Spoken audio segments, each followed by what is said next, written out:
Write this. Good morning. 11 months ago, a 1,200-pound spacecraft blasted off from Cape Canaveral, Florida. 18 hours ago, is it 18 hours ago? We're on the air at noon Eastern. Yeah. 18 hours ago, it landed on the planet Mars.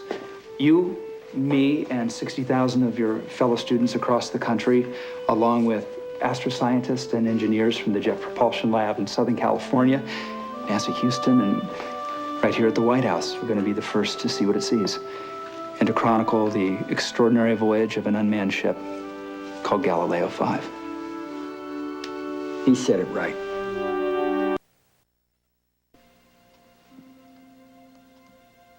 Galileo Galilei. He sat in a cathedral in Pisa. He watched a lamp suspended in the ceiling as it oscillated back and forth. He used his pulse to keep time and discovered that the period of oscillation was independent of the size of the arc.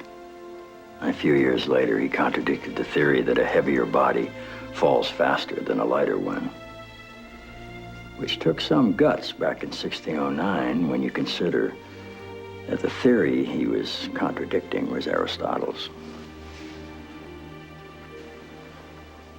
You want a broader theme for the classroom? Charlie? I really do. Have Sam and CJ come tonight. The president wants you to go with him tonight to the Kennedy Center. Why? He wants to discuss a theme for the closed-circuit classroom tomorrow morning. A theme? Yeah. We're landing a probe on Mars. Yeah. That's the theme. He wants to discuss a broader theme, and he wants Sam, too. Everybody.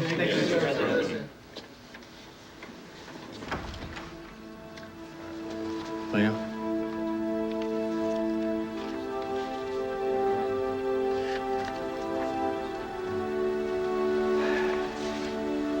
Mike? Yeah. Did you have the president's NASA advisor come over? Yes, sir. Can I tell him why? We lost the signal from Galileo.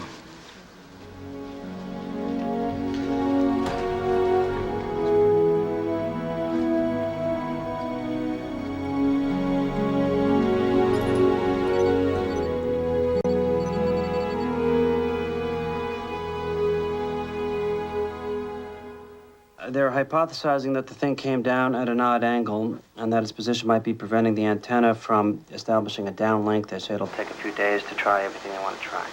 Days? Yeah. Can you read the last part back to me? The flight manager at JPL will be working around the clock until all hope is exhausted. Okay. I spoke to my dad. I'm sorry about Galileo. We've got a lot of tests they can still try. How much money is it going to cost to try him? Don't start with me. I'm asking as a taxpayer. It costs $165 million to lose the thing. How much more money is it going to cost to make sure you're never going to find it? I don't know, Mallory, but we certainly won't divert any municipal tax dollars, which are always best spent on new hockey arenas. No, it's best spent feeding and housing and educating people. There are a lot of hungry people in the world, Mal, and none of them are hungry because we went to the moon. None of them are colder, and certainly none of them are dumber because we went to the moon. And we went to the moon. Do we really have to go to Mars? Yes. Why? Because it's next. Because we came out of the cave, and we looked over the hill, and we saw fire. And we crossed the ocean, and we pioneered the West, and we took to the sky. The history of man is hung on a timeline of exploration, and this is what's next. I know. People like you who say that... What? I said I know. We're supposed to be explorers. Gosh, nothing new from NASA? They're testing the idea that it may have turned into what's called a safe mode. If it senses trouble, it's programmed to turn its systems off to avoid further damage and wait for instructions from Earth. Earth's giving it instructions. It's not responding. Like my kids. All right. Mr. President, about the televised classroom tomorrow? I'm gonna wait up for a while and see if we hear anything. It's out there somewhere. It's so close. I think you should do the classroom either way. Yeah? We have at our disposal a captive audience of school children. Some of them don't go to the blackboard or raise their hand because they think they're going to be wrong. I think you should say to these kids, you think you get it wrong sometimes, you should come down here and see how the big boys do it. I think you should tell them you haven't given up hope and that it may turn up, but in the meantime, you want NASA to put its best people in a room and you want them to start building Galileo 6. Some of them will laugh and most of them won't care, but for some, they might honestly see that it's about going to the blackboard and raising your hand.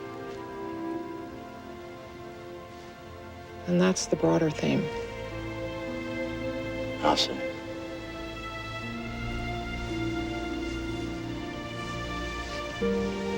I'll be in my office, Mr. President. CJ, Yes, sir. you said it right that time. I'll be in my office.